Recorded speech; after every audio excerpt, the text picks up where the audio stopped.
Welcome to our latest Hippocratic Adventures interview. I am Dr. Shwini Bapat, and today we are so excited to have Dr. Katrina Alexander with us. Dr. Alexander is an anatomic clinical pathologist with subspecialty training in hematopathology. She was born in the US and did her residency and fellowship training at the University of Alabama in Birmingham. She has practiced in a variety of different settings in the US and in Germany, and is presently back in the US, albeit temporarily, working in a CRO. We will hear more about that shortly. She also holds a medical license in the UK. Before we get started, make sure to subscribe, sit back, and enjoy. Dr. Alexander, thank you so much for joining us. Good morning. Thank you so much for taking the time to talk with me. Of course. So tell us your story. How did you end up practicing in Germany? What made you make that move? Maybe a touch of insanity, partially a midlife crisis, maybe, but really probably mostly a desire for an adventure. Mm-hmm. I was about 40 at the time, and my husband and I, our daughter was hitting high school or getting ready to finish high school, and I think maybe there really was a touch of a midlife crisis, but medicine in the United States is not having its finest hour right now. And by this point in time, I was feeling pretty burnt out. I was feeling pretty personally exhausted. And when I'm a challenge-driven person, when I would try to find challenges to satisfy my drive for challenge and development, what I found were challenges that left me feeling frustrated and drained, instead of challenges that inspired me. And so embarking on this adventure gave me the opportunity to find challenge that was inspiring to me again. And it let me reframe my life perspective and my worldview, and to learn some new things about myself. It was an insane adventure, but an absolute blast. I had been working in private practice in the United States. I finished my residency and fellowship in Birmingham, lovely place, by the way, and went to St. Louis to start private practice, which is, I'm from Missouri originally, and I enjoyed my time in private practice, and I felt like I learned a great deal, but I often felt like I was having difficulty finding my niche, my fit. It wasn't always the right fit for me, particularly with community practice. But since I was still raising my child, branching out and doing something too off-road wouldn't have been a good fit until my daughter was about to graduate high school. And I had joined some international medical groups on LinkedIn, thinking to myself, oh, well, when my daughter finishes university, maybe we'll consider this adventure once we figured out the empty nesting thing, of course. But life sort of intervened. That's what happens when you're busy making other plans, right? Life happens. And as soon as I joined these groups, I had joined them ahead of time because I'm a long-term planner. And I thought, 3 to 5 years from now, that gives me time to bring my very quiet, introverted husband around, But right away, whenever I joined one of these groups, the moderator of the group on LinkedIn happened to be a recruiter who actually was using this as sort of double duty. He was moderating the group, but he was also using it clandestinely, maybe, to collect CVs and screen. And when my CV hit his inbox, his response was instantaneous. I've never really asked him what it was on my CV that caught his eye, but you had to submit a CV to be a part of the group. I'm a pathologist. This was an international pathology group. And so he immediately inboxed me, and what started was a long-standing dialogue, and he just didn't let it go. He was very persistent, and I think I found his accent so charming, I kind of had to continue it. But it took him a few months for him to bring me around, actually. It turns out I was very much a good fit for a position that he was attempting to fill. It was a rather difficult and unique position to fill. And I was a good fit for it. It was something that sort of specialized in the immuno-oncology sector, which was budding at the time. And that was an area I had developed some personal experience with and expertise with because my child has autoimmune disease, and these discoveries came out of the field of immunology, actually. The cohort studied by Hanjo and Allison, who won the Nobel Prize for the birth of this field, actually were a group of atypical lupus patients. So a great deal of overlap with autoimmunity. And so the position, as it turned out, was a very good fit for me. And it took him about 5 or 6 months of just continued persistent dialogue to open my mind to the possibility. And after 5 or 6 months, I began to realize this was a good fit for me. And I began to talk to my husband, who normally is very quiet and reserved and slow to accept change. But even my husband at the time was thinking he was ready for that new adventure as well. And as it turned out, our daughter was graduating high school, so we decided to explore it. And I'm really grateful that I did. When we went to Germany to do the interview, it was the first time I had been to Germany.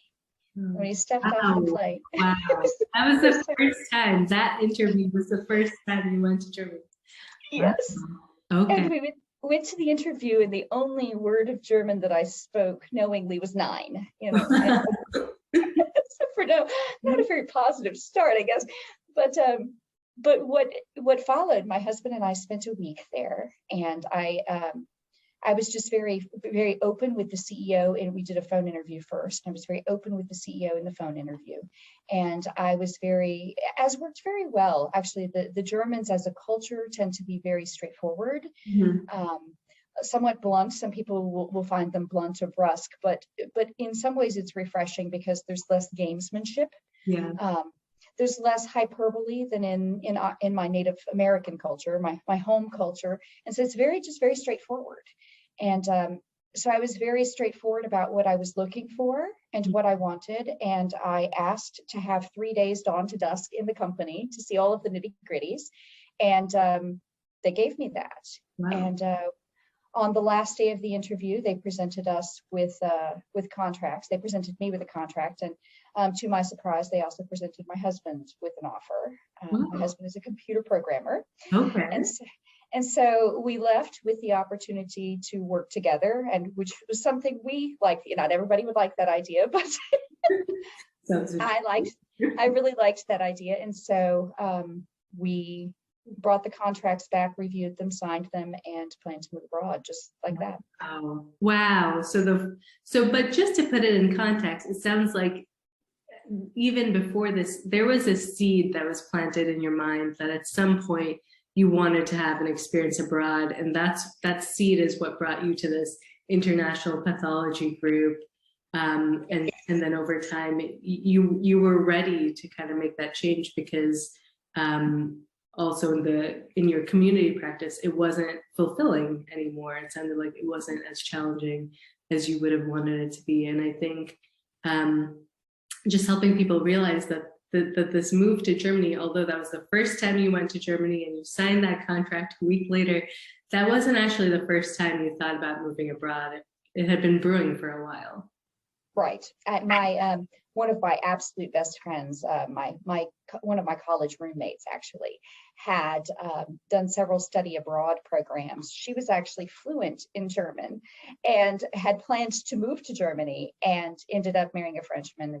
We really hated that for her, and so she ended up living. At present, she lives in Paris, and so it's. Right. So it's something we had considered. We had good friends and connections already abroad. It's the timing was more in question. We saw it as something we would do further along in our careers, but the opportunity came, and the timing ended up being really wonderful, as it was because our daughter graduated high school a semester early. So when we moved abroad in March, and our daughter came with us, and she took a gap year. That's fantastic. And she took the opportunity to learn German. So she's now almost trilingual. She's not fully fluent in German, but she's conversant. And so she's working on becoming a polyglot. And ended up staying in Europe. Actually, she just finished a degree in international law in Europe. So this changed not only your life, but also actually your daughters. It influenced your daughters. I mean, for sure. It did. Sorry, forgive me.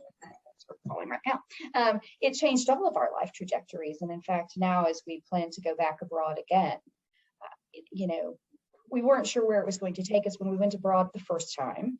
We left a lot of things behind, of course, that in storage or with friends, but we did commit to the move, and I would recommend that if you're planning to make this leap, commit yourself mentally to it fully. You should always have a plan for a safety net, as I think the last 3 years have shown us all that the world can be unpredictable. Pandemics happen, wars break out, family emergencies happen, health issues come up. And so, I would recommend to anybody making this kind of move that you set things up in your home domicile so that you have a door open, maintain your licensure, maintain your certification.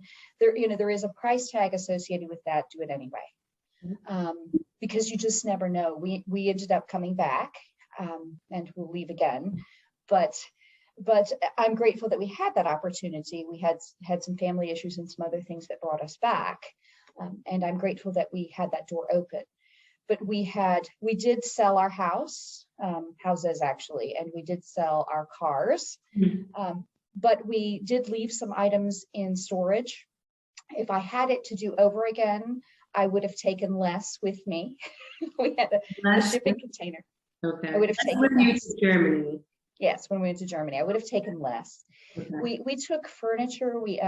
Because we were sponsored by a company, and for a move to Germany, because of the differences in the sort of societal logistics and bureaucracies, until you learn the eccentricities of how to navigate within the culture, I would really recommend having sponsorship either by a practice, or in my case, I was doing global pharma. So I was sponsored by a CRO, a contract research organization. Contract research organizations are contracted by a lot of major pharma companies to run their clinical trials or do facets of the trial. In my case, we do the pathology interpretations and the laboratory testing for clinical trials. And I act as a global principal investigator on some of those trials. But pharma has to put that in other hands, so there's less bias. Okay. So we're kind of that third party set of neutral hands and it's important for that CROs have physicians to look out for patient interests in those kinds of trials. So, but I would recommend having an affiliation and not just trying to make that leap without an anchor point. And that was helpful. So then with this particular position, did you have to obtain then a German medical license, or? Yeah. Yes. Oh, yes, you I did.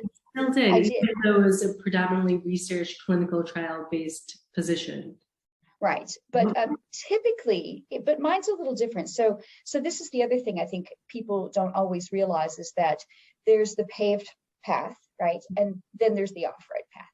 And off-road options do exist where you can do customized and tailored things. It requires a lot more work. It requires a lot more communication with governing bodies, with regulatory bodies, but it can be done. And I am a living example, because when I stepped off the plane to begin work, we moved there on a Sunday in March, and I started work on Wednesday.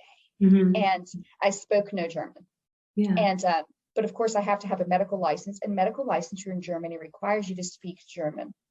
But because I was working in a CRO, and because our work environment was an English-speaking work environment, and my reports were going to be issued in English for global clinical trials, they made an exception. Because I was, so I was permitted to have medical licensure. I was given a medical license from the Landesärztekammer, the regulatory body that handles that. It's by state in Germany. So I was in Hesse. So the Hessen licensure body made an exception for me. I was only required to speak some passing German, and as long as I was sponsored by the company. But my licensure was limited to that company. Got it. Okay. So I couldn't go down, right. I couldn't go down the road. Now, if I were coming in without company sponsorship, I would have had to have passed a language exam that showed language proficiency somewhere in the B2 likely range. But I will tell you, I would not recommend moving to Germany with no German capacity. So my husband, my daughter, and I, none of us spoke German when we moved there. Wir können jetzt ein bisschen Deutsch sprechen, but we can a little bit speak it now. My daughter and husband far better than I, admittedly, but well enough to navigate in it. And being a pathologist, really, what I came to discover is the parts of the language that I needed to know. There's a great deal of overlap in medical jargon. So medicine is kind of its own language, and speaking the language of medicine, you may find it's an easier leap. I could read medical journals in German, auf Deutsch, and I could decipher large parts of it even when I had very little German capacity, and that's because there's a great deal of overlap. Medicine has a lot of basis in Latin and Greek, and so you kind of pick up on some of the, hematopoiesis is the same in all languages, and as a heme path, it's its own language. So, but I wouldn't recommend the hardest part for if you don't have language capacity. It's not actually what you're doing at work, I would think, because understandably, if you are not patient facing, then you're probably in an English speaking environment, if that makes sense. If you don't have German capacity, the hardest part is that you have to manage your life logistics in that context. And that's all going to be in German. Right. So you have to deal with the embassy, and you have to do that in German. You have to deal with, with getting your visas and all of that. And a lot of that is in German. You have to deal with getting your electricity set up, getting your cable and internet set up. And these things, it was always this moment of terror for me if I had to do something on the phone, because it's much more difficult to communicate in a language you don't understand on a phone. Oh, absolutely. I hear you 100%. Fortunately for me, my husband, my partner, is he's pretty phenomenal, and he ended up handling a great deal of that. Getting a good cell phone plan in Germany is going to be your friend. We actually just went with like the Lidl Connect, because it had a lot of flexibility for us, and it will be tied to your passport, just so you know that you will need to use your passport for that. So again, those societal logistics are a little different. Yeah. Your cell phone plan, you will have to present your passport, and it will be tied to your passport number. When you first move into a place, you will have to go to the local authority and register that you're living there. And when you move, even within the same town, if you just move down the street or next door, you will have to go back to the municipal authority and register again. Okay. Getting a bank account in Germany is actually a very difficult thing. You will have to demonstrate residency. You will have to demonstrate, there's all kinds of paperwork that you will have to demonstrate. It's just a different paradigm for societal logistics. And you will need to remember to deregister when you leave. Okay. Don't forget to do that. If you buy a car, you have to turn in the tags for your car. Buying a car is a little different. All of those processes are different. Finding a place to live, also a different kind of thing. Being a foreigner, there is some reticence on the part of the local populace to rent to foreigners because you're an unmeasured quantity. I think that probably makes sense no matter where you're at in the world. And I think that people who are foreigners here in the States experience that as well. So sometimes that can be a little tricky, but getting someone to rent to you, don't be surprised. You're going to have to provide a copy of your work contract. There will likely be part of the paperwork that has to be filled out by your employer. So it's a little different than here in the States. And then, there are just the other societal logistics that you have to acclimate to. Keep in mind that business hours are very different in Germany than they are in the United States. And the United States is more, there's probably more variety of products at the grocery store and at Walmart, Target, whatever there's probably more variety there. In Germany, they will have everything you need, but they will have 2 brands of toaster, not 10. Not 10. Right. And you will get to choose between black black and white. There's a difference in what's available. And sometimes finding the things that you need can be challenging. I mean, my husband, famous story that we like to tell is him not being able to find WD-40 because the doors were squeaking. So Amazon is your friend. And in Germany, Amazon is available. And something that we did, that we now make a standard practice before a move abroad or back, we will populate our Amazon cart as we think of things with all of the things we're going to have to buy when we get there. So outlets are different. Yeah. Power supplies are different. Don't make the mistake I made of, I took my nebulizer, my American nebulizer with me, and I forgot that it's 220 there, not 110, the electricity. And I was tired and not feeling well. I went to plug it in, and the next thing I know, that ozone scented smoke is emanating from my nebulizer. So fried one nebulizer that way because I forgot, because you put the adapter on and you forget you need a step down converter. So I would recommend, we now have a policy when we're going back and forth in places that have different power sources. We do not take anything that has a heat source or a high energy motor, because even with a step down, it'll burn it. Yeah. So just to get back to in your particular situation, you did have to get a German medical license, but because of the type of work that you were doing in the research space, you didn't need to take a German language exam, but you still had to submit then all the paperwork of your medical diploma, of your residency diploma, of your coursework. And I vaguely thought that all needed to be translated into German as well. Is that something you had to go through, or was that handled more by the company that you were working for? Some pieces did have to be translated, and those pieces were handled by the company. Okay. For my medical licensure, because it was English, there were pieces they were willing to accept in English, but they had to be original copies. They had to be certified. They had to, I had to go to the embassy and get some of my documents had to be certified at the embassy.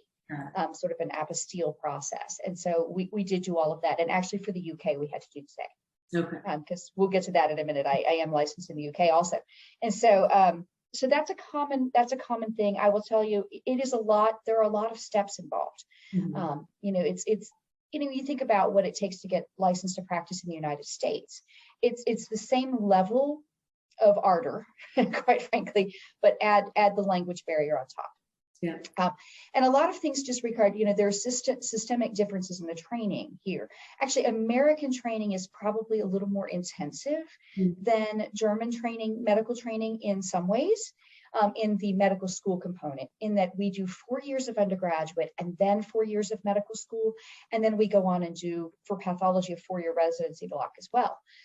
There, it's a combined 6 years. They go straight basically out of high school into what is their medical training program, but it's 6 years. But then there's a little bit more added. The structure of the residency equivalent is different. And frankly, probably a little longer in some ways than the American equivalent. But I would say the training level is very much equivalent. And for workloads in pathology, at least, they're very much equivalent to the United States. The workload is equivalent.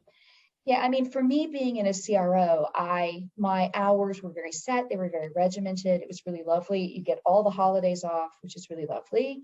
And there are a lot of holidays, and the number of holidays are based on the state. So if you are I was in the state equivalent. I was in Hesse. So we had the holidays that were Hessen. Fewer holidays in Hesse than in some of the other states, actually.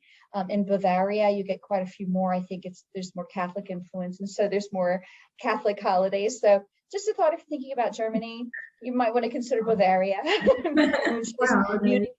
Munich is lovely.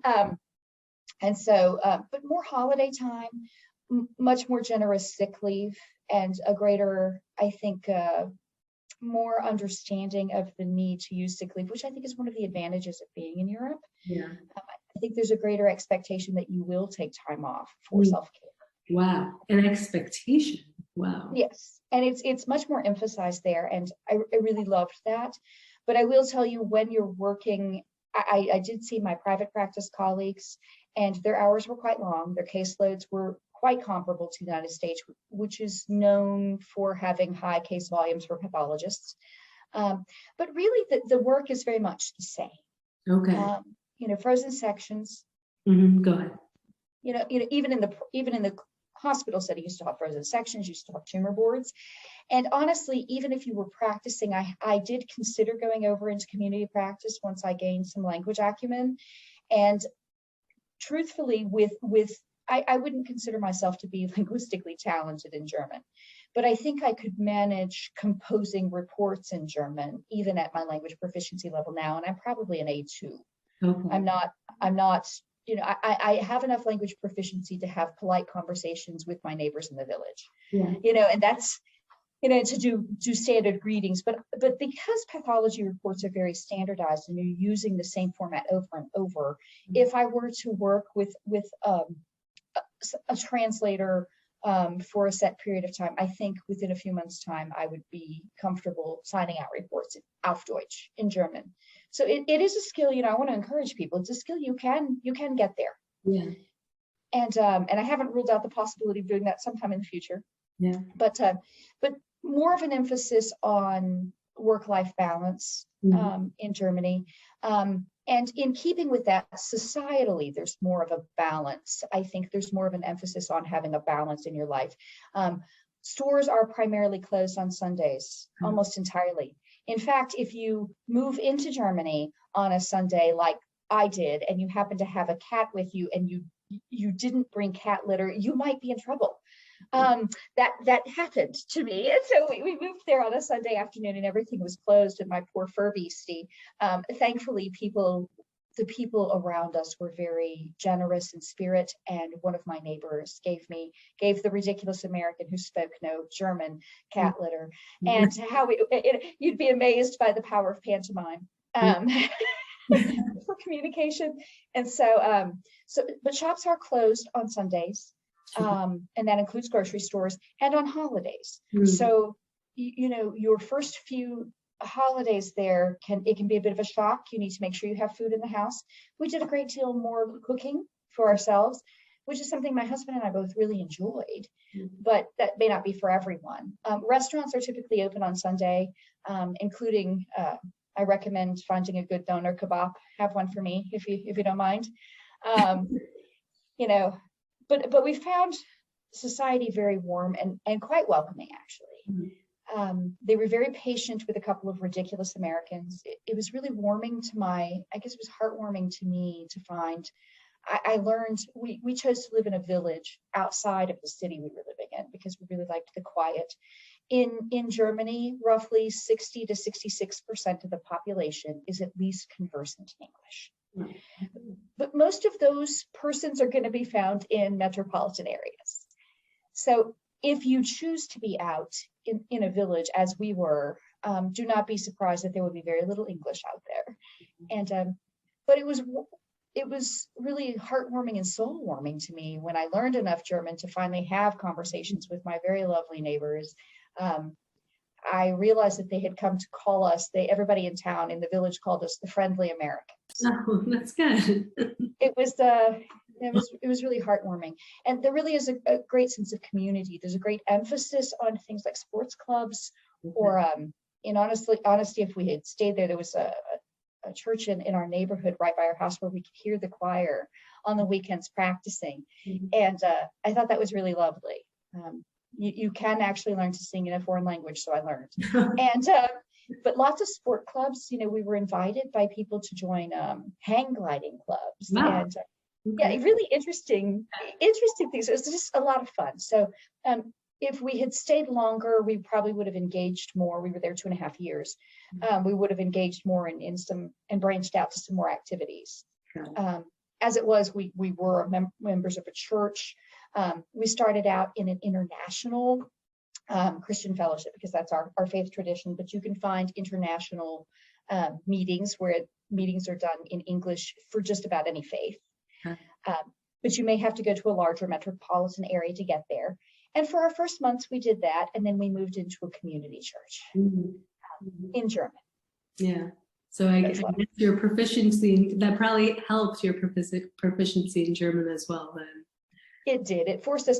But I will say, a great place to learn the language is at the grocery store. Oh, So lots of things at the grocery store, you can decipher some of it on your own, just with an English basis. But all of the spices, for example, have different names. And so zimt is cinnamon. If you want to do some cooking, trying to figure out how to do translations can be challenging. So I recommend Google for this. And Google Translate. This was a way that we learned a lot of language, actually.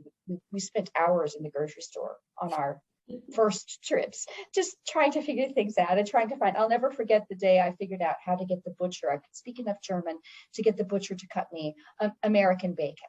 And this, I think I bought 2 kilos. It was insane. But we had quite a Sunday brunch that Sunday. But this was a moment of celebration, because sometimes those familiar things are important. So having Google Translate on your phone, really helpful. And sometimes you can do the voice to text feature. And if you're speaking to somebody, you can use Google Translate back and forth, and it facilitates communication.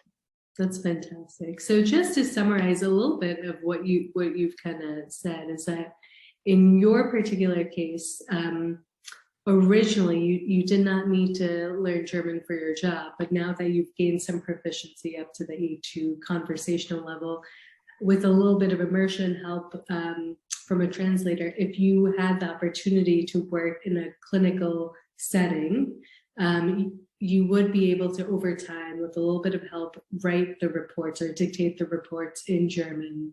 And so then I imagine that in the community hospital setting, the majority of the communication is then done in German, right? Yes. And so for different specialties, if you're a patient-facing specialty, you're going to need a higher level of proficiency, because it's probably not practical to have to work with a translator all the time. And so, but for pathology, I would think radiology would be similar.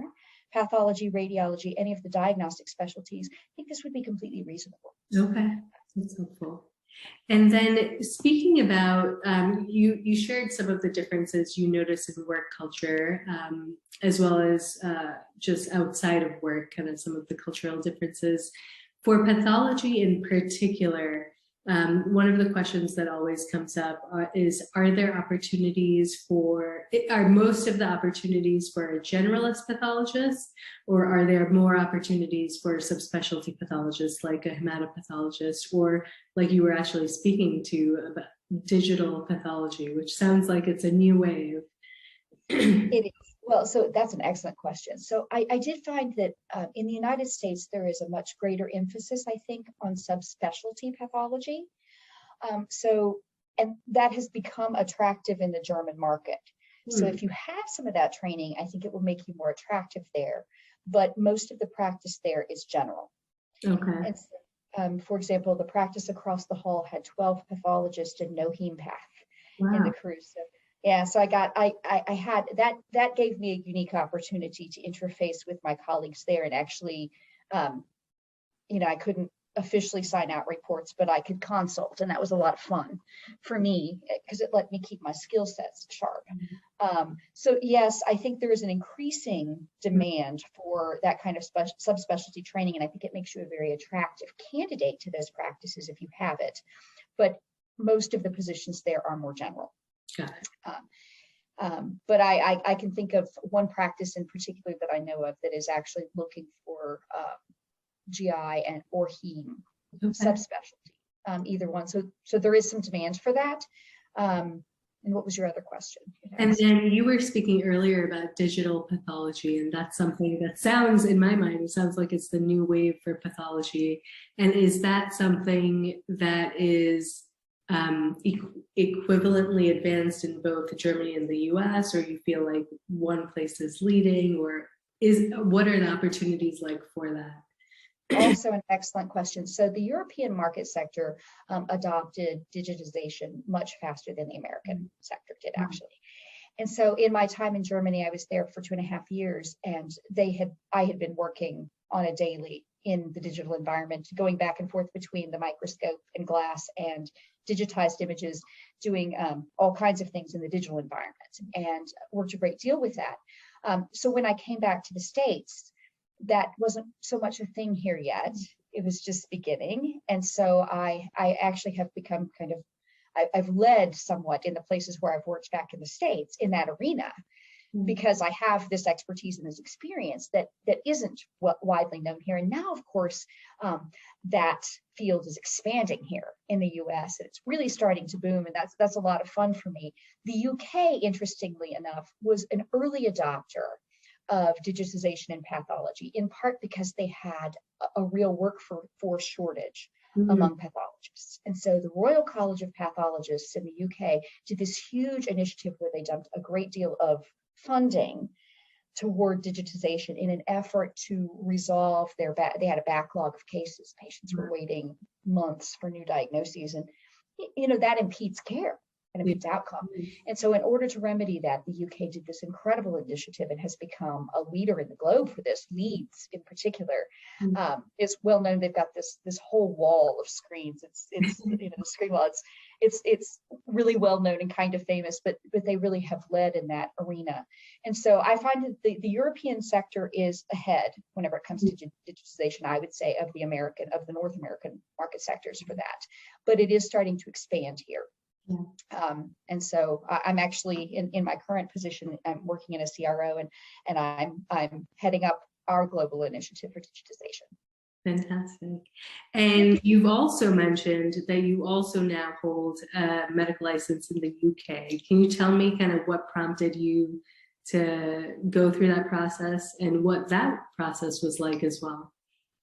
Sure. Well, when I returned to the US, I was working for a VA, actually. I was working in the government sector. I came back sort of as an active service because there was a problem in a VA. There was a problem in the world of pathology centered on the Fayetteville, Arkansas VA. And anyone who's in pathology probably has heard of it. And I came back to be the replacement of the person who was removed in that scandal, and to do a cleanup, because this is my community. This is my home. And my brothers are both veterans, served in that region. So, and during my time, I completed that assignment, and I came back to a CRO.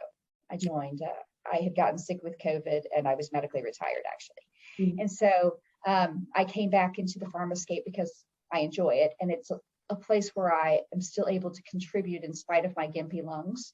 I'm considered at least partially disabled at this point. And so, and my company would like for me to go back abroad. And for me, that's really encouraging and inspiring, because someone with a disability can still do this. You can still do this, even if you are a disabled person. You may have to change and modify how you do some things, but you can still do it. And so I'm going to be going into the UK. That process of getting that licensure, I will confess, was quite arduous.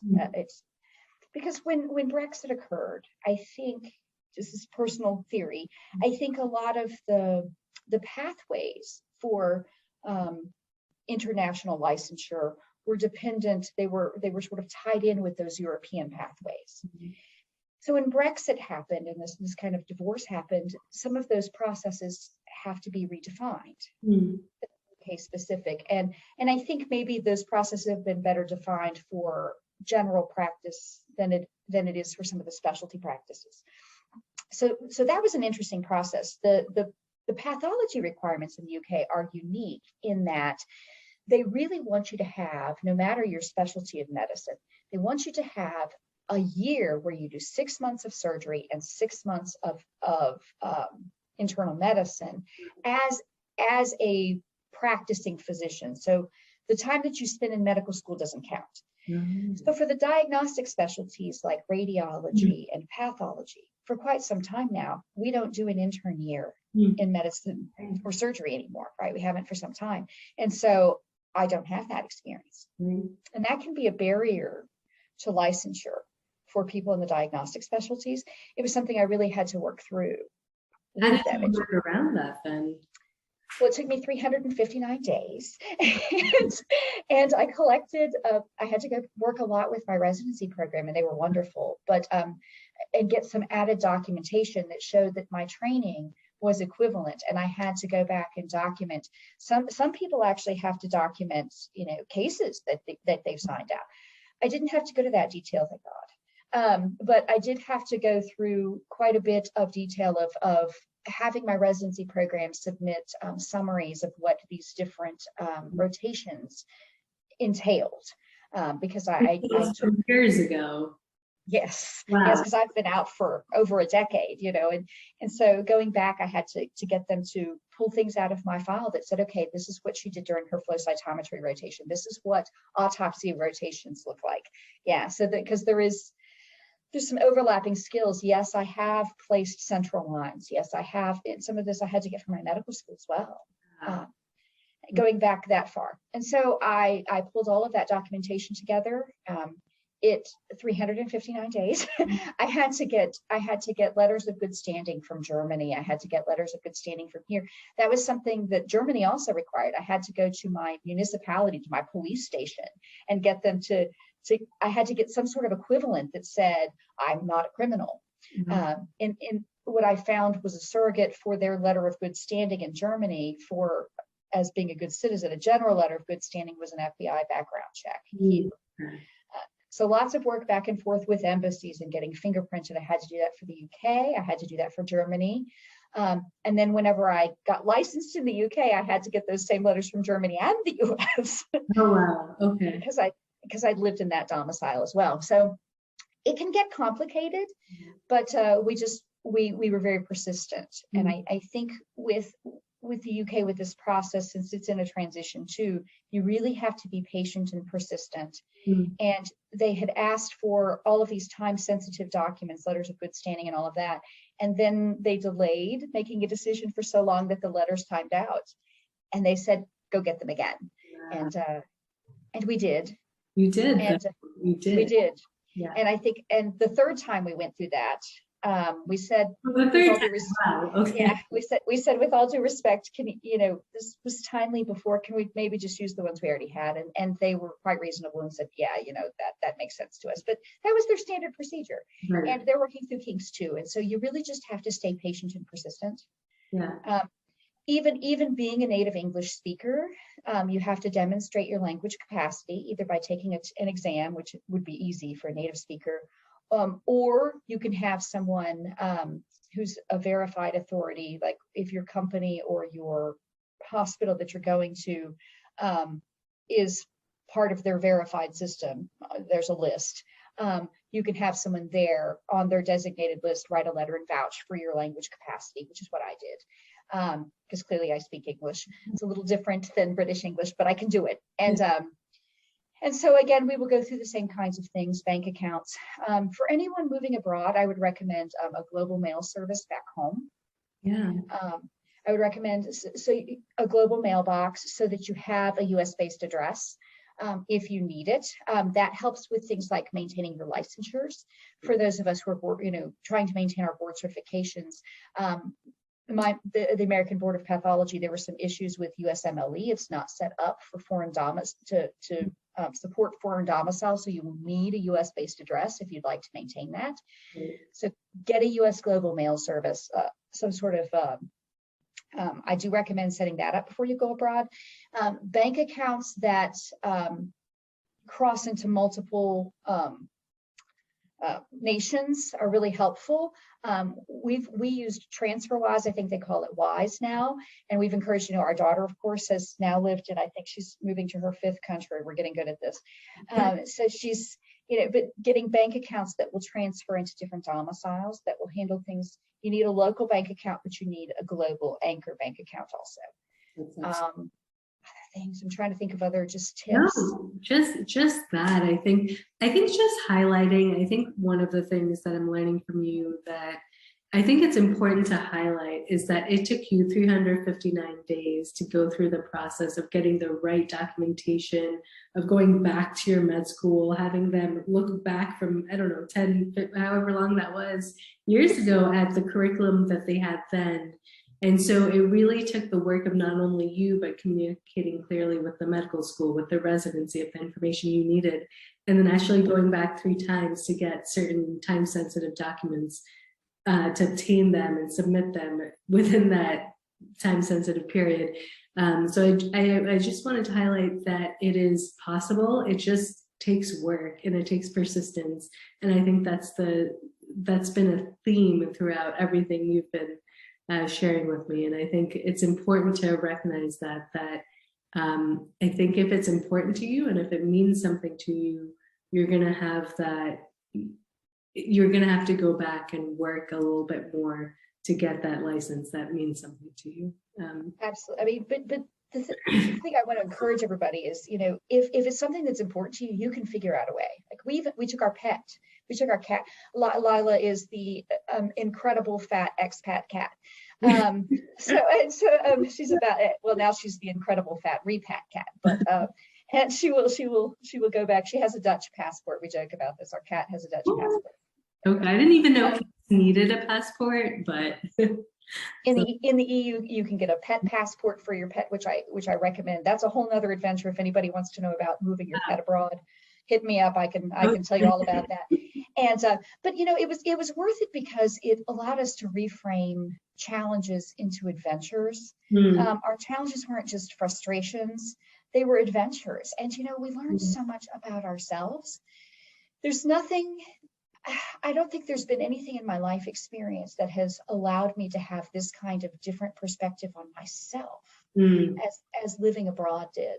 To be honest, you get to see yourself through a different lens, and you see things about yourself that you didn't realize were a part of you. You know, things about your personal culture, your family culture, and your home culture.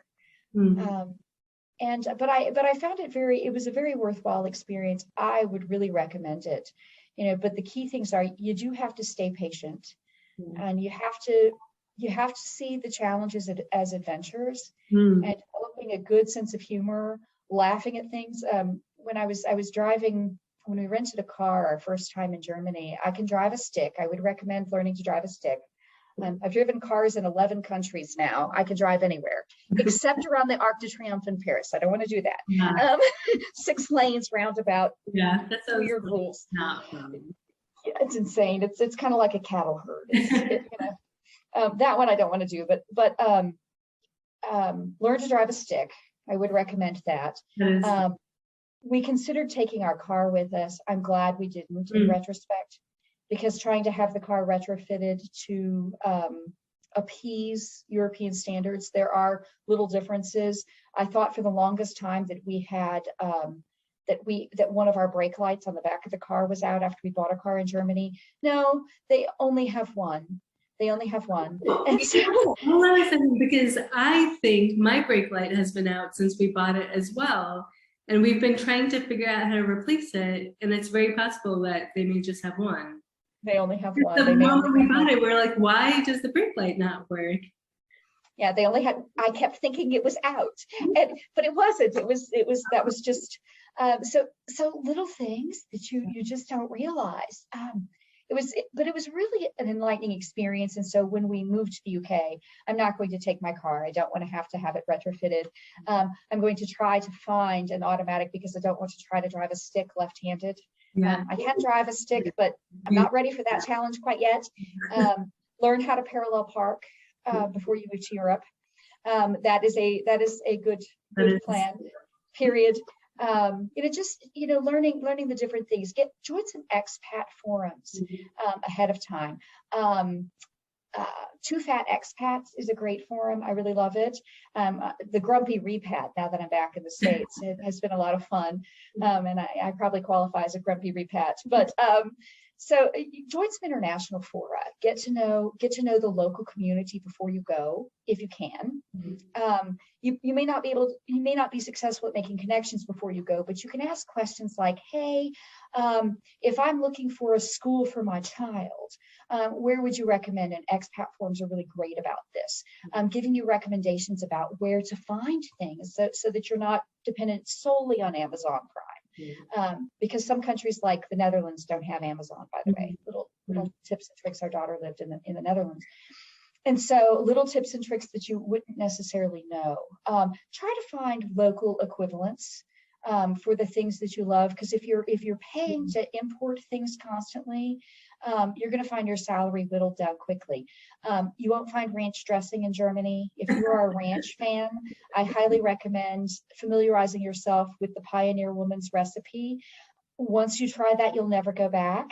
Once you make it yourself, you'll never go back.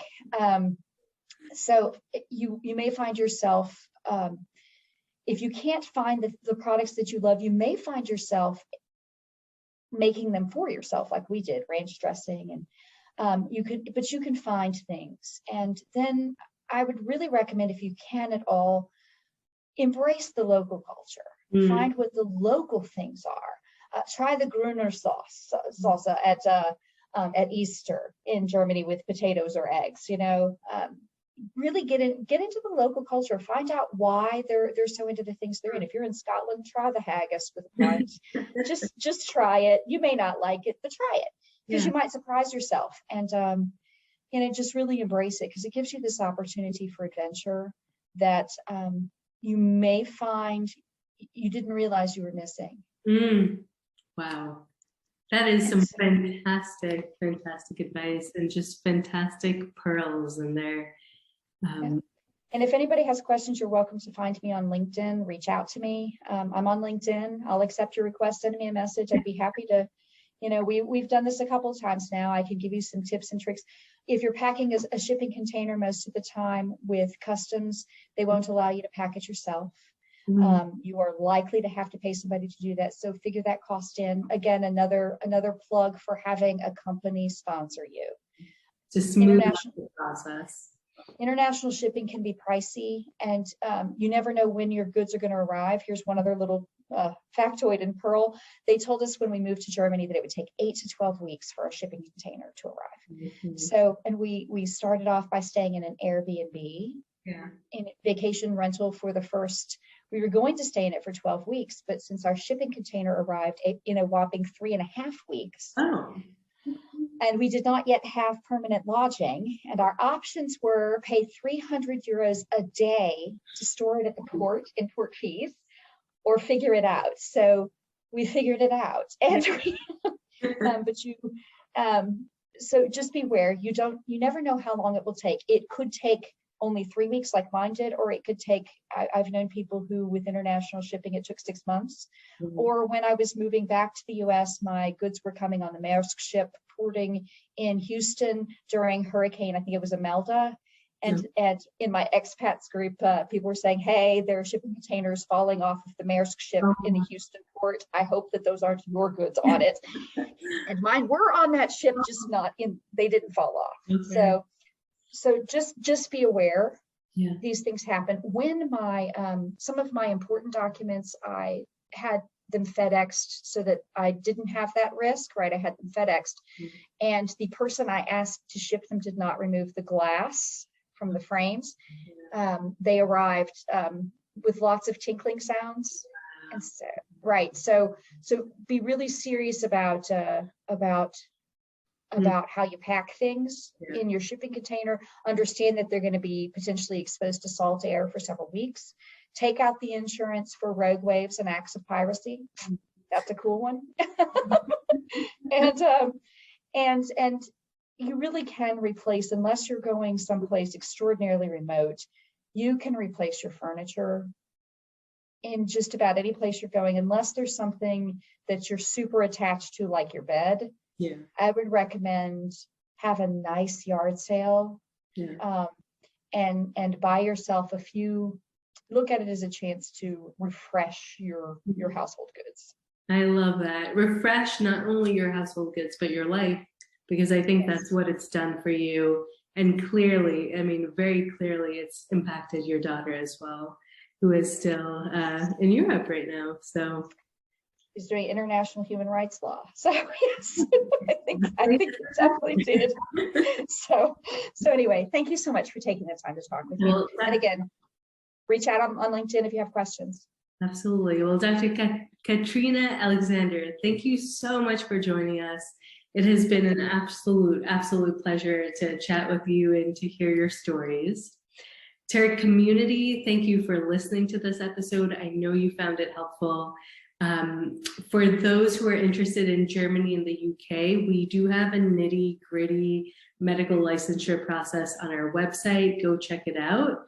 And for those who are looking at Germany, if you're feeling overwhelmed with the licensure process or with relocation, and if you're ready to take more tangible steps towards moving to Germany, come work with our guidance service. Go to www.hippocraticadventures.com/guidance to sign up. And we're really looking forward to working with you. All right, well, have a fantastic rest of the day. And I hope this is another episode about discovering where your white coat can take you. Don't forget to subscribe, like, or post a comment.